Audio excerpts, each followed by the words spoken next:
দেশের স্বার্থ সবচেয়ে আগে দেখব। আজকে দেখো এই যে কমিউনিস্ট দলগুলো স্বাধীনতার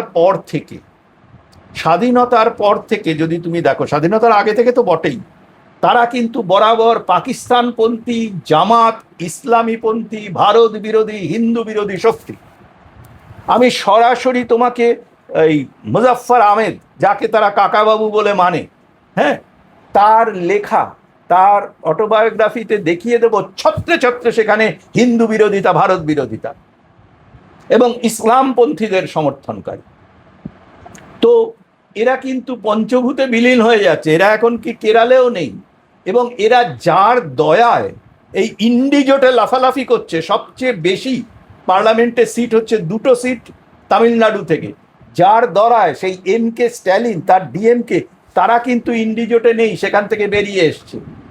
কারণ তুমি ভারতবর্ষে রাজনীতি করবে আর ভারতীয়ত্ব, হিন্দুত্ব, ভারতের ন্যাশনালিজমের বিরোধিতা করবে, বন্দে মাতরমের বিরোধিতা করবে, এইভাবে কিন্তু ভারতবর্ষে রাজনীতি করা যাবে না। তুমি পাকিস্তানের রাজনীতি করো, তুমি পাকিস্তানের এজেন্ট হিসেবে এখানে থাকো। পাকিস্তানি কমিউনিস্ট পার্টি বলো, পাকিস্তানে তো কমিউনিস্ট পার্টি নেই। যে কটা ঘোষিত ইসলামিক স্টেট আছে কোথাও কমিউনিস্ট পার্টি নেই। তোমরা পাকিস্তানি বা বাংলাদেশি কমিউনিস্ট পার্টি করে এখানে থাকতে পারো। এবং দেখো একটা জিনিস, ভারতবর্ষের এমনকি